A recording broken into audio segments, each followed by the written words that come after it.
All right, we should be popping up here in just a second. How's it going, everybody?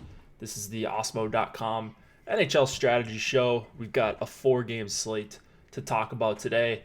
A lot of the big names, and I'm joined by a big name, Michael Clifford, Slim Cliffy. What's up, man? How you doing?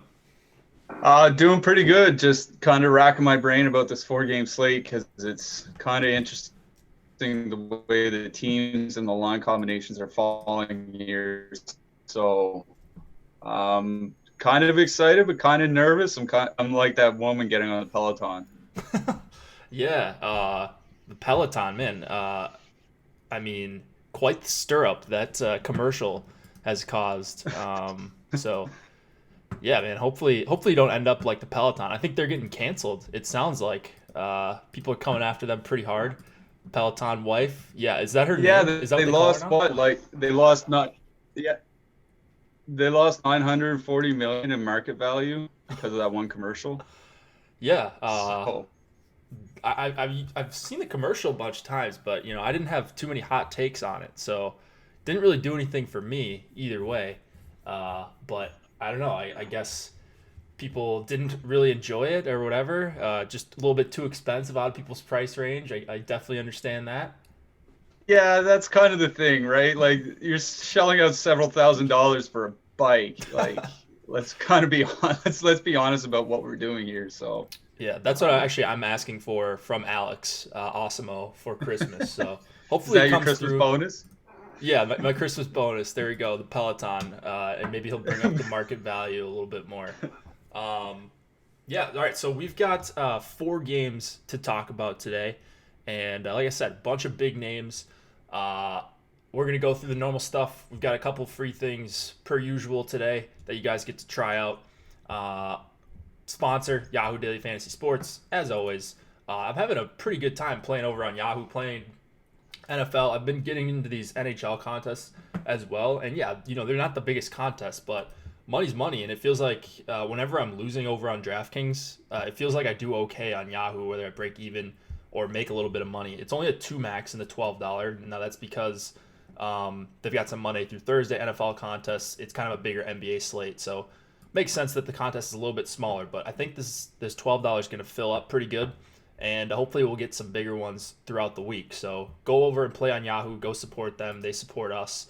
If you're playing NBA, I don't know that there's a better place to play right now than Yahoo, especially with the CSV edit that they've got going on there. So if you want to MME, there's really no excuse to not play over on Yahoo. Lower management fees, less competition. You're not going to see a lot of pros, and some pretty big NFL and NBA contests. And finding a nice niche playing over on Yahoo for NHL as well. NBA DFS ownership projections, those are free today. So it feels like those have been free a bunch of times lately. But you guys get them once again. I think it's a 9 or 10 game slate for NBA. We've also got NFL Showdown ownership projections. If you guys are firing at Showdown tonight, you're going to want to check those out if you're not a premium member. Again, if you're not a premium member, use promo code Hit the Ice to get 50% off your first month of any Osmo Plus monthly package.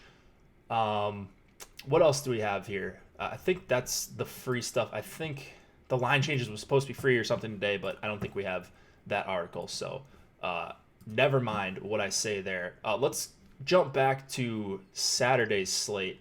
Oh, wait, real quick.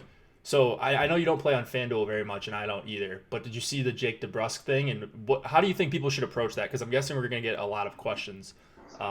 Like, what would your approach be there? I mean, I don't see how you can't slam him in. Like really, on a larger slate, I think you could make an argument for it, just because there would be so many options. But especially on FanDuel, where there aren't depressed prices, like Gabriel Landeskog is almost $2,000 more on FanDuel than he is on DraftKings and things like that.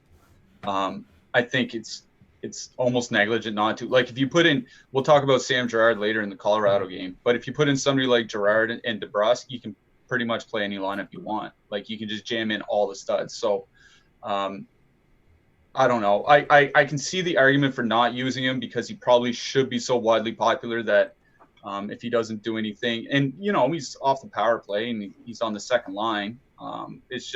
It's against Ottawa. They won't be seeing the tough match. Like I don't see any way how you can avoid it. Yeah. really. You Yeah. know what I mean? No, I 100% agree. Like, uh, if you liked DeBrusque before, like you should still like him. He's probably not going to be as owned as he should be in like cash games and stuff. Uh, this happens like a couple times a year on FanDuel. I don't think I'm going to end up playing over on FanDuel. Probably just sticking to DraftKings and then Yahoo. But yeah, if I was playing over there, like maybe it makes 3-2-1 a little bit more viable. Him being your one, or you do a 2-man with someone on his line or something like that. But yeah, no reason to really avoid that. Avoid him. It's a good spot, even though he's not on the power play. Like the price is just absurd. If you wanted to Like I go ahead. think the one thing is like in a single entry, I could see not playing him. Sure. Right? Like I think you can make that case because like he's just going to be wildly popular. So if he doesn't do anything, that's at least one spot where you'll have an advantage. So a single entry, I can understand not playing him, but if you're MMEing, I don't see how you don't just slam him in as much as you can. Yeah, exactly. Especially on a shorter slate where, like I said, 3-2-1 I think is a little bit more viable on this slate. You've got a bunch of expensive guys that you want to play. Like not only are they expensive, but they're also in really good spots. Ovi, Kucherov, like all those guys. So no real reason to avoid him, even with the increased ownership. I think you could still get pretty unique lineups with him in your lineup as a one-off or in a stack. So I wouldn't worry about it too much. Just play the slate you're dealt here. That's what we're trying to do. So let's go back to Saturday's slate. We've got the $10 open, 150 max entries. It was Henny 14 taking it down with a very unconventional stack. So this Saturday night, to refresh everyone's memory, Malkin line did pretty well outside of Brian Rust. Aho had a hat trick, 55 DK points. So he had both those guys in the lineup, but neither was stacked up. His stack was Kucherov, Stamkos, and Killorn, who I think were on 3 separate lines to start the night as well. I think, was Killorn listed on the top power play? I think maybe he was. Yeah, he was. That's why. So Kucherov actually the lowest scoring guy in his lineup with 3 points. Killorn 37, Stamkos 32.1. So a few big performances. Bishop got the win, 26.3. So he had one of the best goalies, and then just needed really anything out of his defenseman here. So not the most correlated lineup for a pretty big slate, but he hit on basically everyone in his lineup outside of Kucherov, and it didn't even end up mattering. He won by 2.3 points. A few 150 maxers got up near the top here. Felt like it was decently easy to cash a good majority of your lineups. So you're seeing a bunch of the 150 maxers like making a little bit of profit. But if you don't win or get in like the top 3, you're probably not going to see like a comma in the profit column in this tournament. And so I profited a little bit. You see guys like Draft Charts, Pat, I think he's in the Osmo chat, and then a bunch of other guys as well. Tom got in, I guess his top lineup was 33rd, but seemed like a pretty decent chance for the 150 maxers. But this guy who won only had 16 lineups. Did you notice anything weird about that slate? Did you end up playing it a lot or no? Yeah, I was in the 20 max. I ended up with a couple lineups in the top 50, but nothing really threatening first. First place was like way out in front. They had full stack Tampa 2 with Pittsburgh 1. And they had left Rust off. So like they kind of dropped a dead weight. I had a lot of the Carolina line that night. It just seemed to me they were kind of the line that was getting overlooked on that slate, and they are all single digits. It's kind of a shame Niederreiter didn't do much, and I think that's where a lot of people tripped up on the Carolina line. It's kind of a good tale or a good story to remember is that you don't always need to stack all 3 players off the line. I mean, there are a lot of people where if they would have left Niederreiter off and then put Svechnikov on, obviously, yeah, you have to pay an extra $2,000 or whatever, so you have to downgrade a defenseman, and then you have to get lucky on that defenseman. But there are a lot of times where just leaving one guy off and going with the power play stack can work, and that was definitely the case on Saturday night. If you added Killorn, obviously you smashed to the Tampa power play stack, especially if you could somehow get away from Kucherov. Carolina was the same thing with Niederreiter and Svechnikov. You got Svech in there. He scored I think it was a power play goal. And Niederreiter didn't do much. So I think, we'll talk about the slate later tonight, or this slate later. But I think it's just to show that you don't need the full 3-3 stack. You don't need to stack even strength lines. You can kind of get creative and still get there and not have a stupid lineup where it's like 6 uncorrelated guys or something like that. So, I did fine, I guess. It's just none of my secondary stacks went off with my Carolina stacks. I had a lot of Calgary that night, and Calgary did some, but I didn't have Derek Ryan. I didn't have those guys. So I saw Striker, a guy from our Osmo chat. He had the Derek Ryan line, and he did well in that contest. So all right, let's check. Good on him, and hopefully Calgary can do something for us here tonight. Yeah. You guys, I had the 265 winner. It was just straight up Pitt 1, and then Tampa 2 with Carter. Is it Carter Verhaeg? He was 0.4% owned. I think he was one of the only guys in the tournament with them, so he took it down with the 3-3. So I didn't swap to Verhaeg. I usually do, and it ended up burning me. He scored a goal late. Let's see. Striker got so he had 10 lineups. Corsi, those guys are both in the top 5 here. Let's see what Striker's top lineup was. You mentioned Derek Ryan. Derek Ryan one off. Wow. Derek Ryan one off. Killorn one off. Ben Sagan, Klingberg, Bishop. So 3-man with Bishop for Dallas. Aho, Teravainen, and Hamilton. Hamilton was kind of disappointing for me. I was pretty heavy on him. Only 7.3 DK points. I think he was maybe a shot away from the bonus too. So like these arbitrary bonuses, it's like every night they're gonna swing things unless someone's completely lapping the field or something like that. But you gotta get at least one of those bonuses. It feels like when your D-man is like 6K plus. So we've got a couple of those guys tonight that I'm sure we will hit on that can hit the combo meal hopefully. All right, let's talk about the 4 games. We're going to go with the Islanders and the Lightning. 2.6 implied total for the Isles, 3.5 for the Lightning. Semyon Varlamov and Curtis McElhinney in net. And Islanders still with these brutal lines. Ross Johnston on the top line with Barzell and Josh Bailey. Brock Nelson with Beauvillier and Del Cole. And then Brassard, Lee, and Eberle, I guess, on the third line. It's listed as the third line. Who knows how it's going to be treated. And then you've got Tampa with the big total, Point Kucherov on the same line. A little bit of a different look for the second line, Stamkos, Verhaeg, and Yanni Gord. And then Cirelli, Killorn, and Knocker. Is it Knocker or Knocher? Anyways, he just got called up, I think. And he's min-salary. Conacher. Anyways, what do you like the best here?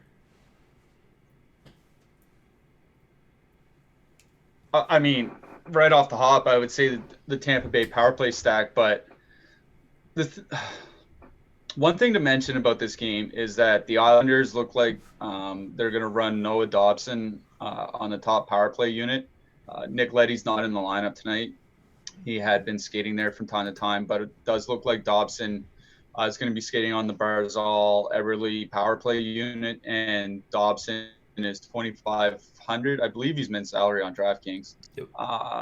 Now we've seen Noah Dobson's gotten that kind of slotting before this year, and it's like the Barzal power play unit is good, but it's another one of those cases where they're probably going to split the time between the 2 units. So it's not like he's going to be playing a minute 20 or a minute 30 out of every power play. He's going to get 55 seconds to a minute 5, and then it's going to be off. So, I don't mind using Dobson in cash games, but I think if you're going to use him as I think he's viable as a one-off in tournaments, because I don't think that this isn't a game where you're expecting the Islanders to put up 4 or 5 goals. Like you're expecting 2 or 3 from them. So you're not necessarily expecting a high concentration of goals. Like maybe Barzal gets one on the power play and then Brassard gets one, later in the game, something like that. Like you're not expecting 3 goals to come from one line here tonight. I'm not expecting anyway.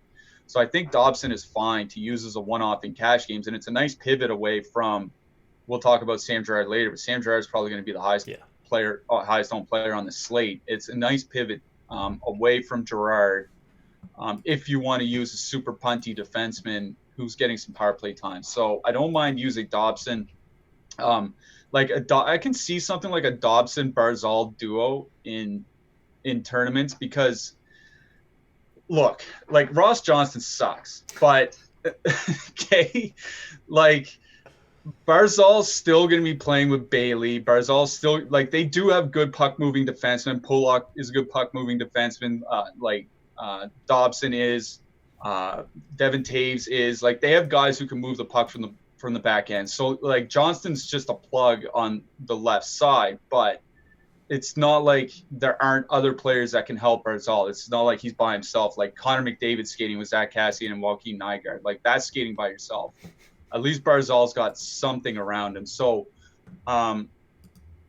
using, a Dobson Barzal, like if one of the power plays is to score here tonight, I'd suspect it'd be the Barzal power play because the Barzal power play units have historically generated the most shots and goals for the Islanders over the last few years. So that's kind of where I'm leaning with the Islanders. Like you're going to see a lot of the garbage lines tonight be somewhat popular because there are 2 or 3 really expensive spots, and then there are a lot of spots with 11 and 12K lines. So I think you're going to see something like Brassard, Eberle, Lee be a lot higher owned than you'd expect. Yeah. So I don't think I'm going to be full out 3-man stacking from the Islanders side here. I think for me, I'm going to have some one-off Barzal. I'm going to have some Dobson. I'm going to have some Pulak. That's probably where I'm going to go.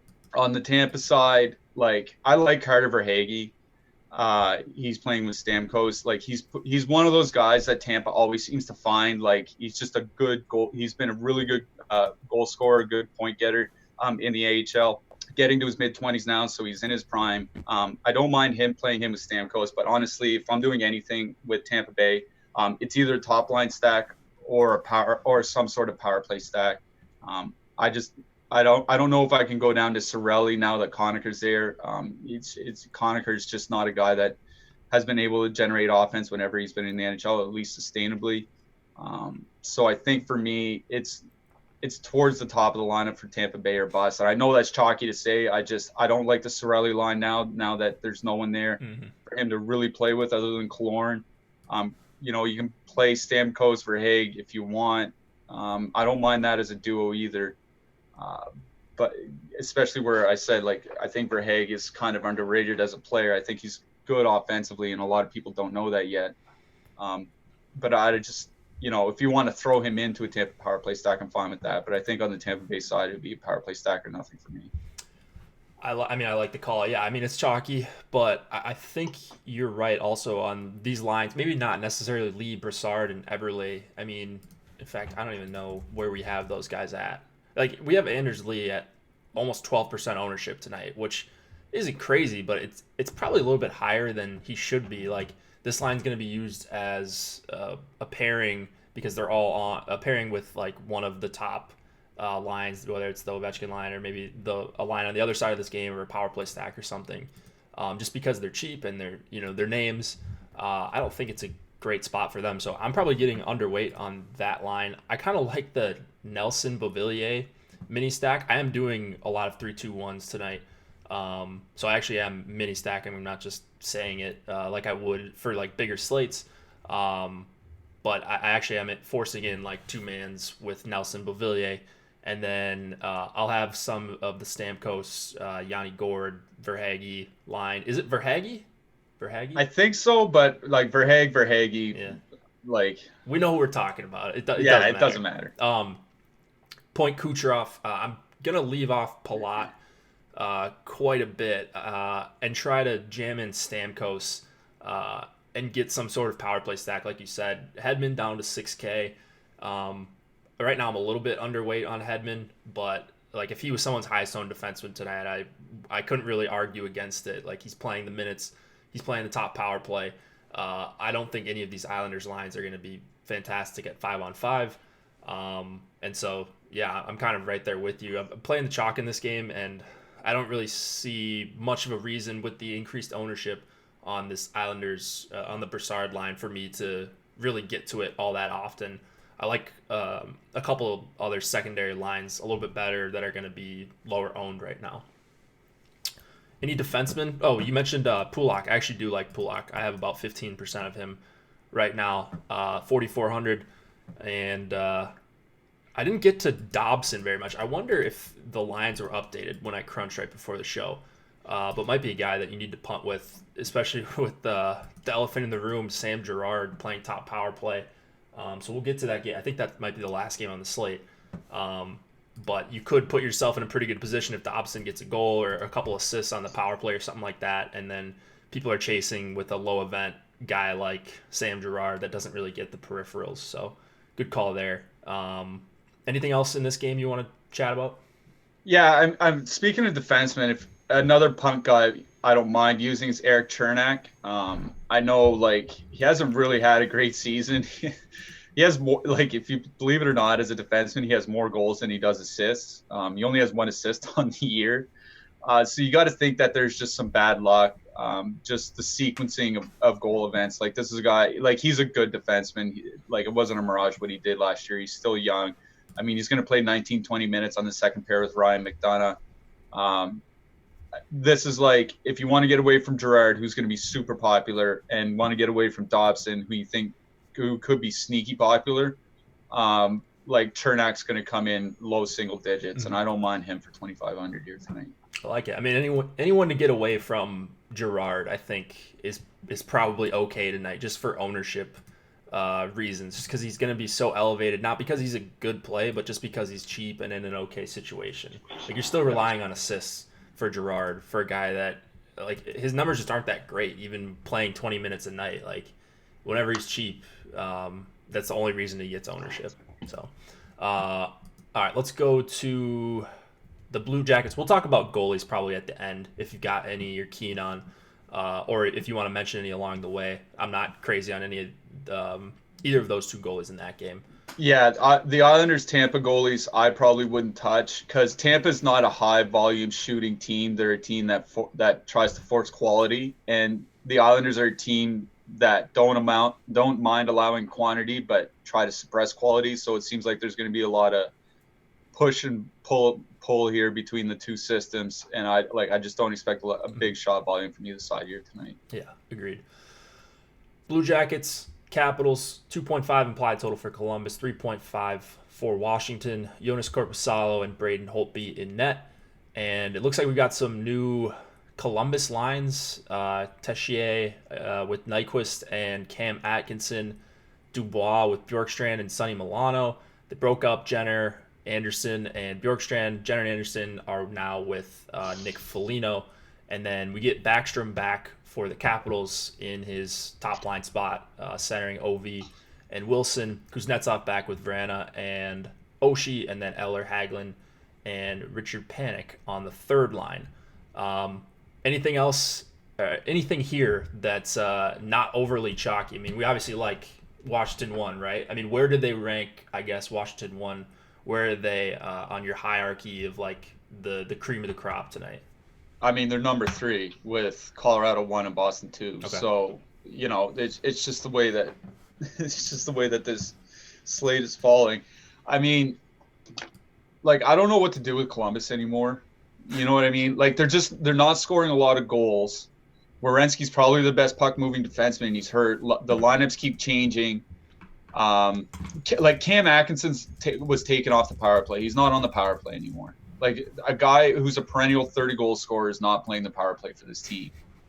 So, like what do you do? Like, I'm getting frustrated playing with the Jackets, like, to the point where I'm excluding my stacks from them every single slate. I'm just using one-offs. Like, tonight, Dubois, I wrote him up today. I liked him more when I thought Kuznetsov was going to be matched up against him. I'm not sure that's going to be the case anymore.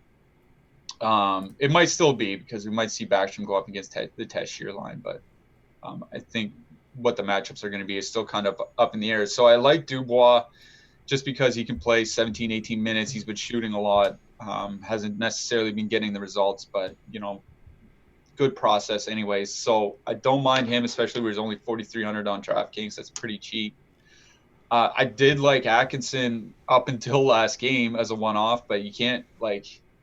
I don't want to say you can't use him, but I don't know how you can justify your using your one-off for 5,500 or whatever it is for a guy that's not on the power play, other than saying he's probably going to be really low. Like low ownership would be the only justification, but if he's only playing 15 or 16 minutes on the road, playing with a center that I don't know he can get them the puck. I mean, I like that he's playing with Nyquist, but I just don't know if you can justify paying that price for a guy that's not getting power play minutes. That's just a simple fact.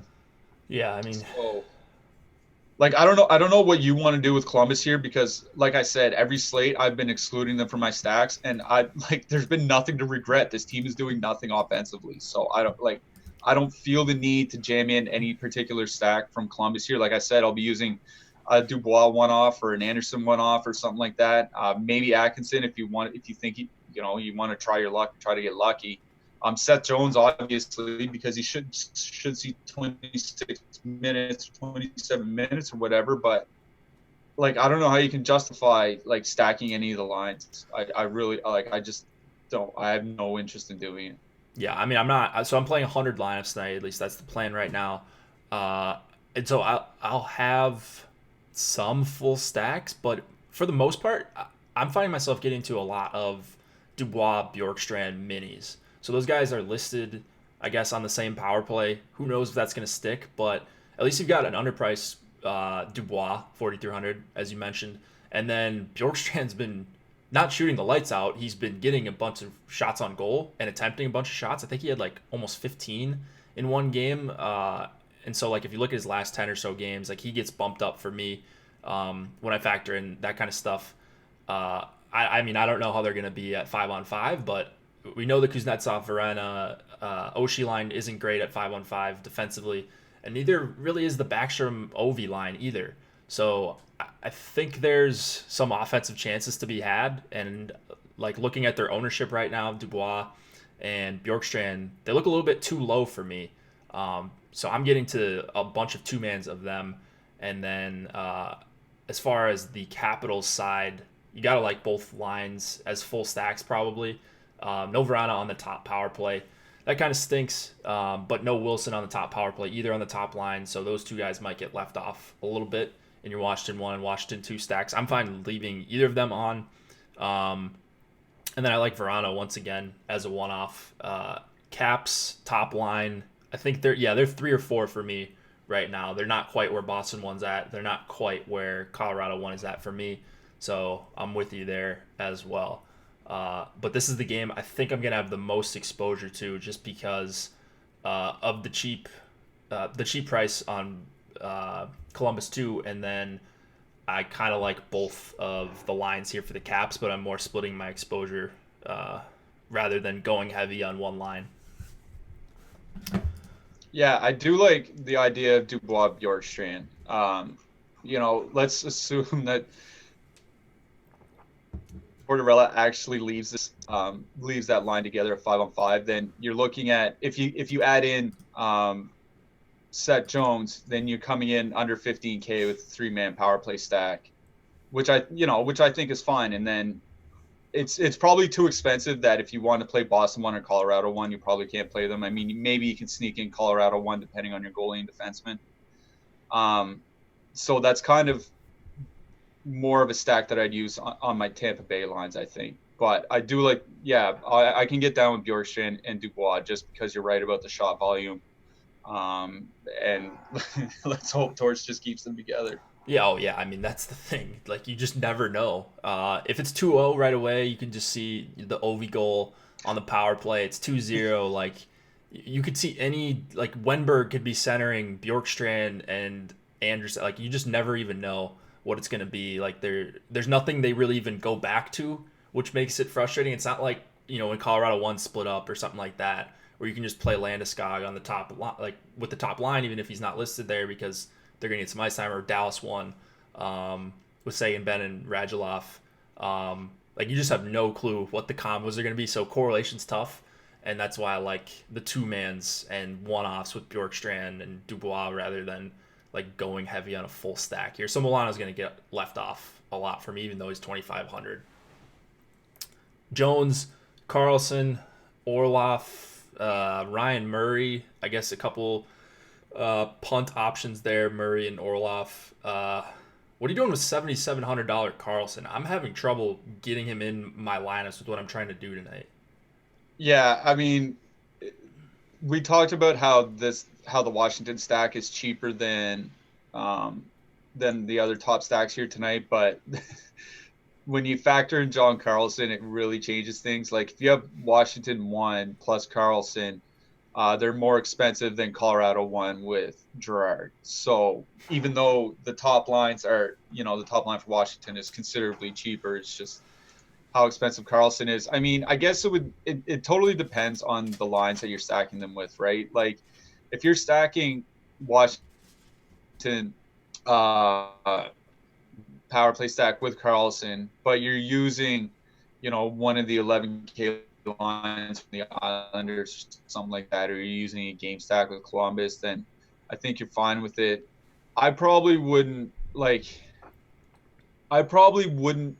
necessarily force John Carlson into my Washington lineups.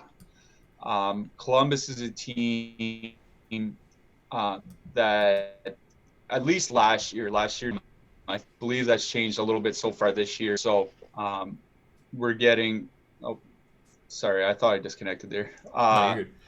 Okay, so Columbus is a team that typically doesn't take a ton of penalties. And obviously Washington, that's where they make hay. So like I'm totally fine leaving off 7,700 Carlson. Like I don't think I don't think this game is necessarily about the power plays, even though we just talked about how it's nice to have the Dubois Bjorkstrand power play correlation. I think it's more of what happens at 5-on-5s. So in that case, like I don't really feel like using John Carlson at his price. Talking about defensemen, another one I want to mention, who's super cheap and it's on the Columbus side, is Dean Kukan. He's min-price as well. He's second power play unit with Werenski gone. He's been playing more minutes. He's up to 19, 20 minutes a night now. Again, there's another guy like Chernak that if you want to get away from Girard at 2,800 or Dobson at 2,500, he probably comes in extremely low owned, and at least he gets secondary power play time with 19 minutes a night. So that's kind of like, for me, a defenseman out of this game, I don't think I'll be taking from the Washington side. I think it'll be from the Columbus side. It'll either be Jones or Kukan. Fair enough. Yeah, I like Jones a ton. I mean, 5,300 for a guy playing a ton of minutes, top power play. Even if there's not going to be a ton of projected opportunities, like he's the clear guy and he's 5,300. So he's right now my highest owned defenseman. But I'm not like crazy heavy on any defenseman. I mentioned it's kind of difficult for me to get to a ton of Carlson. I'm getting to some, but there's going to be like all these power play one quarterbacks. Hedman, going to play some Shabbat. Pulak, I mentioned, like there's going to be a bunch of guys in the 15 to 20% range for me rather than like some nights recently where I've gotten burned where I'm playing like 60-70% of a guy like Yossi. So my eggs are not going to be all in one basket, but Jones is the guy I have the most of right now. Carlson lagging behind a little bit for me so far. All right, let's go to Boston and Ottawa. This is a 7:30 Eastern game. 3.4 implied total for the Bruins, 2.5 for the Senators, Tuukka Rask and Anders Nilsson in net. Patrice Bergeron returns to the lineup in his spot on the top line, centering Brad Marchand and David Pastrnak. Just $23K for Boston 1 here tonight. Quite the discount. Fully correlated on the power play. We mentioned if you're playing on FanDuel, DeBrusk is $540, I believe. So just a misprice. Don't change your entire strategy. Just play the amount that you would normally play a guy that's underpriced. He's going to allow you to fit in a lot into your lineup. So I wouldn't avoid him, but I don't think you need to be lock buttoning anyone really in NHL DFS anyways.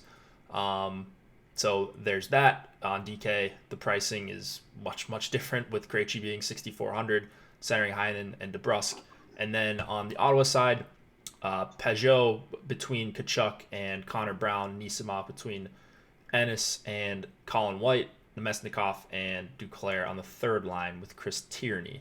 So with all that being said, you mentioned you love Boston 1 tonight. Is that right? I like the power play stack. I don't Okay. necessarily. It's weird. Like I like the power play stack, but I don't like the line. Like I think like Ottawa is a better team than I think a lot of people give them credit for. Just because they were so bad last year, we expect them to be so bad again this year. If you look at their numbers, um, like if you look at their expected goals against, they're pretty much in the middle of the league, which obviously like that's a team that's perfect to get lit up by somebody like the Boston Bruins. But it's not like you're not picking on the Rangers here, right? You know what I mean? Mm-hmm.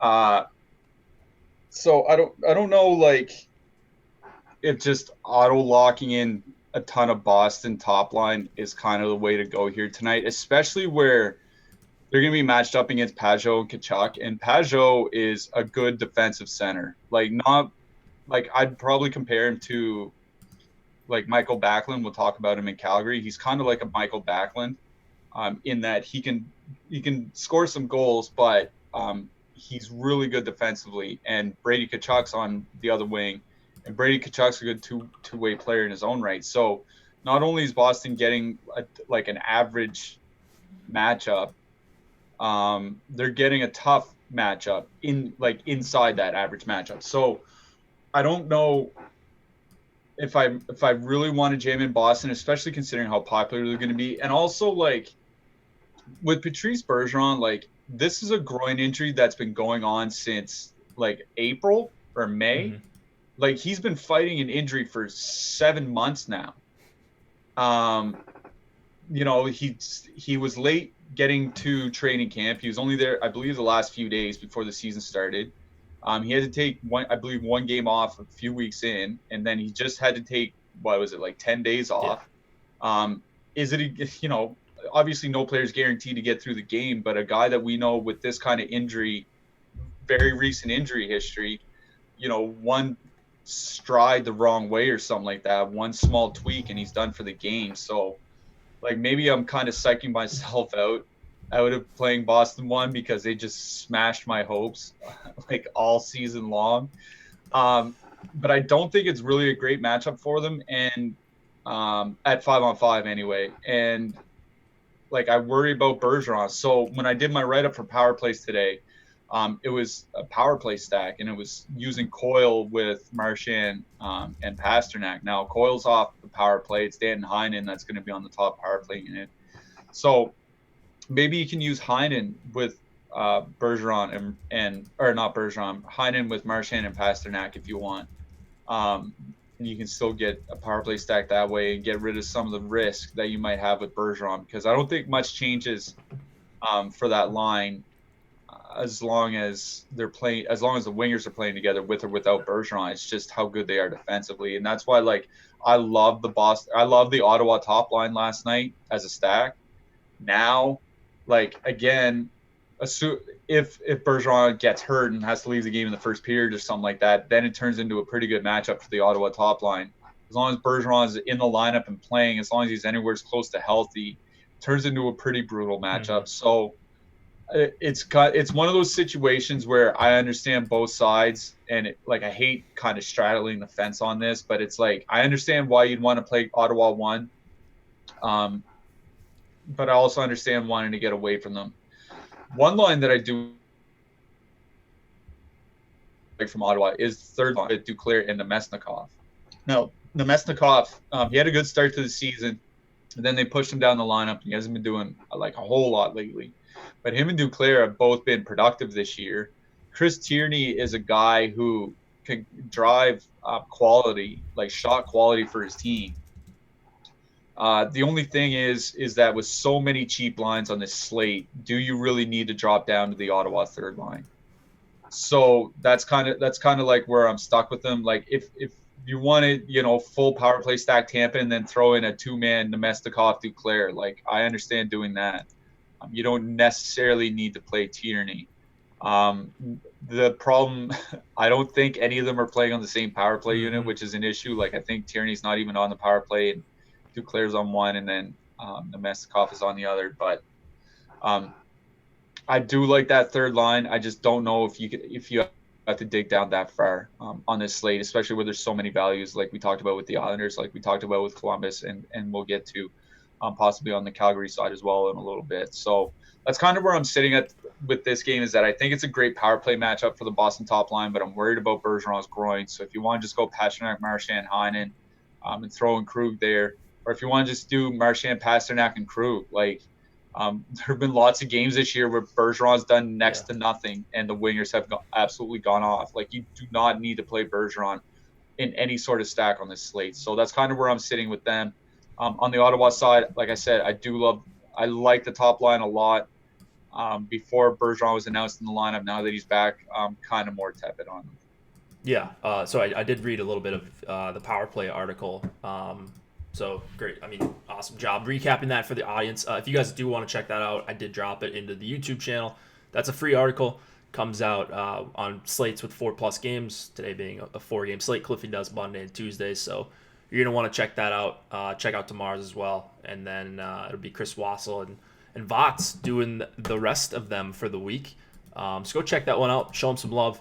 And yeah, I mean, for Boston's side, like Boston also lagging behind for me a little bit. I thought I would get to them as about as much as Colorado won, but for me, Colorado one is I think the best stack on the slate just based on price, and you know that price, it's not as restrictive, I guess. Whereas Boston one, you mentioned it being kind of a tough matchup, or at least not like an optimal matchup against Peugeot. Not a guy that I really want to go out of my way to target. Now Boston one's elite; they can go up against anyone. Great power play spot and all that. So for the most part, while I agree, I think you can leave off Bergeron. We've seen it a number of times where he ends up under 10 DK points while Pastrnak gets a hat trick. I think that's a viable strategy. For me, for the most part, I'm getting to Boston one as a trio, and you know if I'm playing them, hopefully they all go off, so I'm not dead. If you know the Pastrnak one off gets there or whatever, that's how I'm treating it. And then I wonder if the Kachuk, like Kachuk is a little bit popular. He's in the like 12% range. I kind of like them better than like I like Ottawa one better than I think that Islanders third line that's getting some ownership. Like Anders Lee and Kachuk, I think are right next to each other in the ownership projections. I mean, I like Kachuk as a one-off, just 5,100. You mentioned two-way player. Gonna play a ton of minutes if he sticks with Peugeot, and then maybe he gets a couple opportunities on the power play. Getting to some Connor Brown and Peugeot as well. I'm probably gonna end up muting that a little bit. They're just coming up as a pretty decent optimizer play for me, just decent value and high projected minute totals and some power play time between the three of them. So I kind of like the Ottawa side as well, specifically that top line. The one other guy that I was getting to a little bit was Duclair. Got to about 10% of him, so I think decently over the field. Just a guy that I think you've talked about it before, that can just create his own offense that you like shares of as one-offs, right? Oh yeah, like that's why when I was talking about the Ottawa third line, like I said, I don't think it's necessary to go that far down, but I don't mind taking either Nemestikov or Duclair as one-offs on this slate. And I do agree with you on Ottawa's top line. They're 14K, so it's a little bit more expensive than the Islanders. But if you can make it work with your defenseman, I think it'll come in as a lower owned stack than the Brassard line or whatever. Yeah. And then I like pairing them with Shabbat. If you're going with anyone, I don't think you need to pair them with Shabbat or anything. I mean, it's only Kachuk on the top power play. You can do the Kachuk Shabbat two-man stack, maybe if you're looking for some power play upside there. And then on the Boston side, you've got Krug, McAvoy, and Grizzlick seeing the power play time. I think I got to a couple John Moore shares. I might switch that to like Dobson or something like that. I think I might have left out Dobson on accident. Yeah, I got John Moore too. Like it's one of those things. Like his rate stats aren't bad actually. So like it's just that he's playing on the third line. Yeah. 16, 17 minutes, it's really tough for a defenseman to reach value getting those minutes. It's just that he grades out pretty well for me. Assuming he can get up to 20 minutes, I just don't think he will in this matchup. So like, again, it's another one of those guys like we talked about with Chernak or whatever. Like you can use them to pivot away, but it is a clearly inferior play. Yeah, exactly. But inferior plays when they're at way less ownership is how Alex has made millions of dollars playing DFS. So there you go. All right. Anything else left in this game? I felt like we did. You like Boston 2 at all? I mean, on DK. No, I don't want anything from Boston other than the top line. Okay. I guess I could talk myself into using. Is it Rask starting? I believe it's Rask. Yeah, Rask is he's not confirmed. I think he's likely to go. Yeah, because Halak got the game on the weekend, so it's probably going to be Rask. Yeah.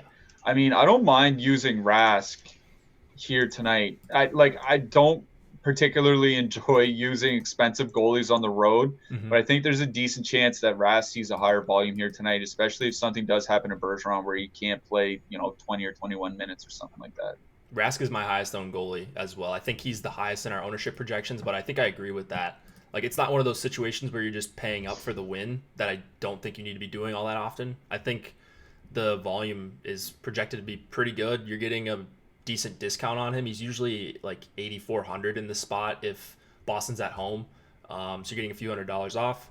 And I think Ottawa, like they have basically all season, I think they're going to be able to generate some offense and some shots. And if he's on, you might be getting somewhere close to that 35 save bonus. All right, let's go to the last game. Before we do, if you guys could hit the like button, that would be great. It would help us out a lot. Helps us, makes us look good. It also helps us appear in the search bar or something more on YouTube. But anyways, it does help us out a lot. It helps us continue to do this kind of content for free. Calgary, Colorado, 2.6 implied total for the Flames, 3.4 for the Avs. David Rittich and Pavel Francouz in net. And this is going to be the late night hammer, right? I mean, you've got Colorado won at a reasonable price against a Calgary team. I think they've been better lately as far as getting wins, but not a matchup I think you need to avoid. Their lines in flux. Who knows what you're going to see from shift to shift from them. And so I guess the question is Colorado number one for you? And then how much, I guess, if you're multi-entering? Are you playing just one lineup, you said? Yeah, I think I'm going to do one lineup tonight. I haven't decided yet. I might do one lineup. I haven't even checked to see if there's showdown. Started playing more showdown lately. This game, there is a showdown. Oh, perfect. This game's the showdown? Yep. Oh, man. Yeah, I'm definitely going to have to play this. So one thing that came across I don't want to say I thought of it. I was talking with some guys about this slate earlier. And it was nice to see that the people in our Osmo premium Slack actually got there all by themselves. Like these people are learning they're not going to need us for very much longer. Last game, like you said, Calgary's completely messed up all their lines. Michael Backlund and Sean Monahan were playing together on what is, I guess, considered to be the second line with Dylan Dubé. And then on the third line was Johnny Gaudreau with Derek Ryan and Milan Lucic. Last game, Gaudreau was moved up to the line with Monahan and Backlund. Like 3 shifts in, honestly, it was like the 7 or 8 minute mark of the first period, and he stayed there the whole game. Now today in game day, and they won 4-3. Today at the game day skate, they had Gaudreau back where he had been, and that was on the third line with Lucic.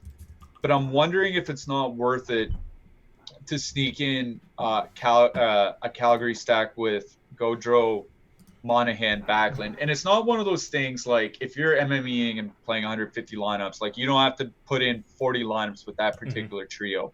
Like you could probably put in 10 lineups with that trio and be way ahead, because I don't think it's that Gaudreau, Monahan, Backlund will be a popular stack. Like if anything, it would be Monahan and Gaudreau for the power play correlation. And that's why, like, if it doesn't work out and Gaudreau stays on the third line the whole game, it's not really, I mean, it is a big deal for correlation purposes at even strength, but Monahan and Gaudreau play together on the power play. So like you're still getting some correlation. So, and they're cheap. Like all the prices are down. Like Gojo's only 6K. We've seen that guy in the 7,500 range, last year. So the prices are down. Like you can stack Gojo, Monahan, Backlund for 15.5, which allows you to still stack the Washington top line if you want, right? So like you can get Gojo and Monahan, Ovechkin and Backstrom and all those guys in your lineups because they are priced down. So on the Calgary side, like I don't think I'll 3-man stack any of their even strength lines as is. I think that Gojo, Monahan, Backlund stack is one that I am going to get to, though. One last thing about Calgary, and it was from their last game, and it's just something to point out. Like, I don't think it'll be super important for this game, but it's just kind of goes to show where the coaching staff is with a certain player. Rasmus Anderson, Calgary's last power play in their last game, played the entire 2 minutes instead of Mark Giordano. So Anderson was out there for the first power play unit with Gojo and Monahan and all those guys.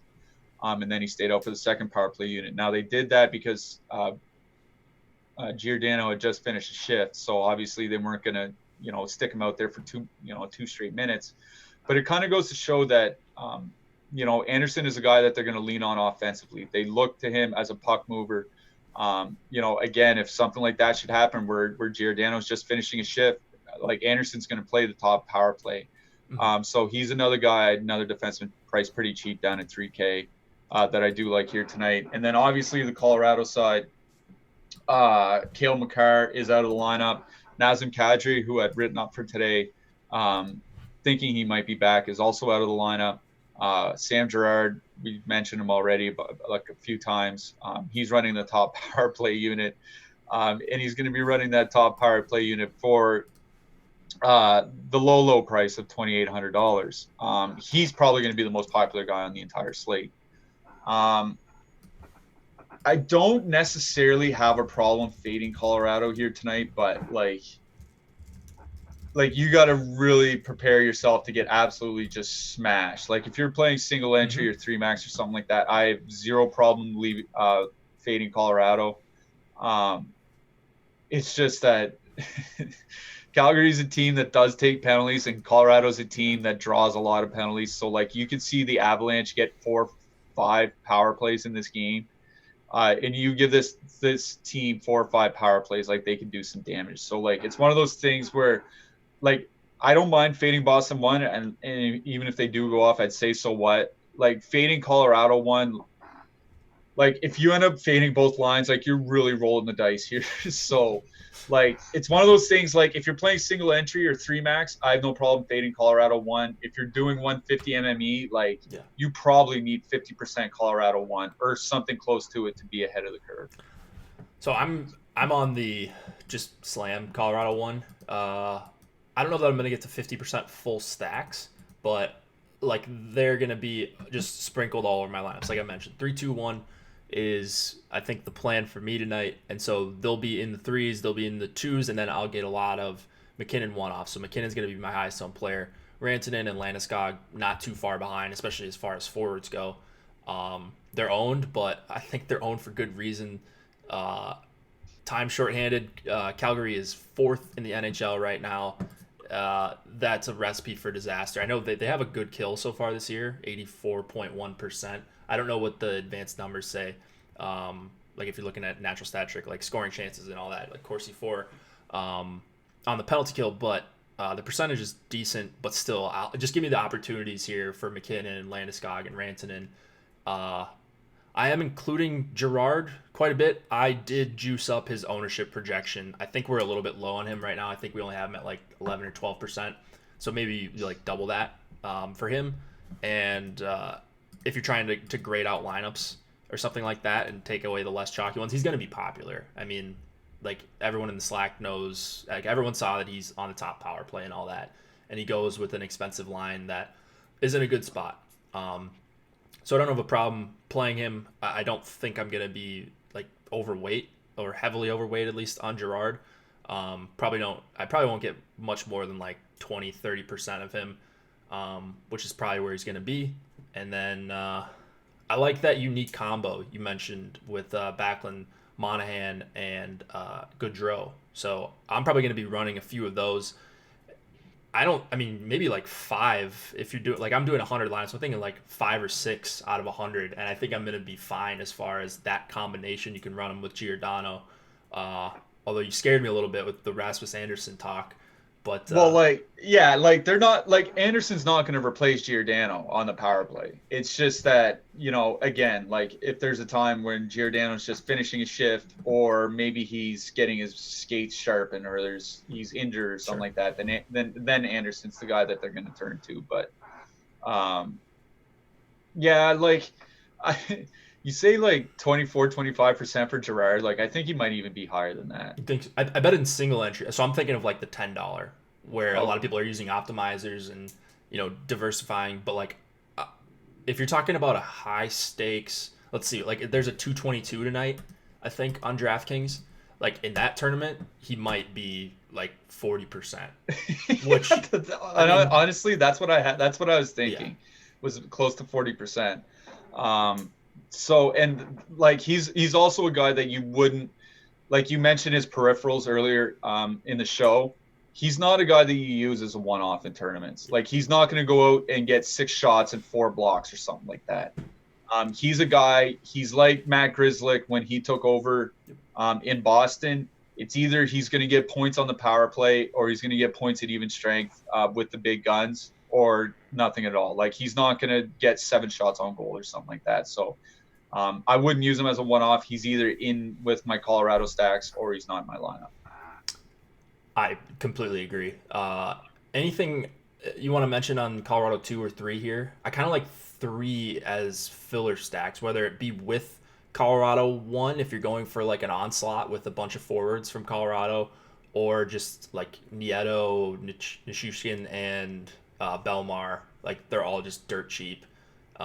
Maybe they get matched up against like Lucic and co for a bunch of the time. So that's the line I'm getting to a little bit as well. Yeah, I'm not getting that deep. I don't think. Like Colorado 2, that was the last thing that I wanted to mention, is that I do kind of dig Colorado 2, especially where Calgary has broken up their lines. So before, what would have happened was the top line for the Avs would have faced off against Monahan, Gaudreau, Lindholm, which would have left the second line against the Backlund line. And that would have been a terrible matchup. But now with the Calgary lines broken up, like there's no one matchup that's to be feared from that team. So that's why I kind of do like the Colorado second line a little bit here tonight. But like I said, I think I might play single entry or 3 max. So I don't know if I'll get to them. Yeah. Do you like either goalie in this game, and then we'll get out of here? No. I mean, like Riddick, if you want to have some serious leverage over the field, because I do think like a third of the field is almost any tournament is going to have Colorado, some form of a Colorado 1 stack or even 1 off in their lineup. So if Riddick does have a shutout, it gives you a big leap over the rest of the field. But yeah, it would be him. He's probably my favorite cheap goalie on the slate. I'm not using Werner. Yeah, I'm getting to Francouz is starting. That's right. Yeah. So I'm getting to the Colorado side here, just because I'm guessing it's just because I'm playing a lot of Colorado. He doesn't really grade out that well for me, but just as a correlation piece, I kind of like Rask. The goalie pricing sucks on DK. Like Korpisalo against the Caps, like that's your punt goalie, but like the Caps don't take a lot of shots, and they're really efficient with their shots compared to their goals scored like year after year after year after year. So I know he's 6,900 and might see a bunch of shots, but I think they're gonna be pretty quality ones. So that's my issue with punting goalie. And I'd rather go to Riddick if you're gonna punt that goal. Sure, agreed. All right. Well, thanks everyone for watching. Feel free to give us a like on the way out. Check out all of the free stuff we've got going on. We've got NFL single game showdown ownership projections. Those are handy if you're playing showdown on DraftKings and FanDuel tonight.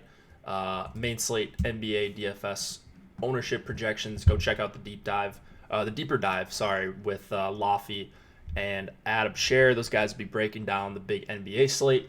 That's right on the YouTube channel. I just got the notification that they're live, so go right over there. Shout out to Yahoo Daily Fantasy Sports for sponsoring us. Go support them. They are supporting us, and they've got some pretty cool NHL contests. If you're not a big baller like the Osmos, I think Yahoo's a pretty great place. And even he plays over there for NFL and NBA. So there's no reason you shouldn't be taking advantage of the lower management fees and all that. Anything else before we head out of here? No, I just want to say, like when you're on talking about Yahoo, I think it's a good idea for people just getting their feet wet. That's where they should go, because there are less experienced players, lower management fees. Like, you probably won't have success out of the gate, so you'll lose your money slower. Is probably the best way to explain it. No, I mean that's true for a lot of people. A lot of people lose, but you know, you want, if you're getting into DFS and you're learning how to play, I think playing at a site with lower fees and less experienced players is obviously a better choice. So Yahoo's a great place.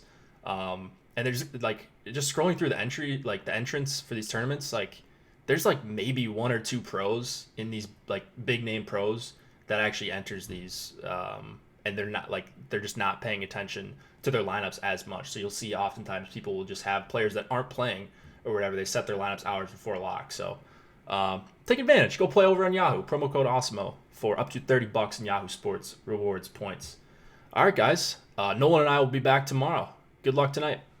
Good luck, everyone.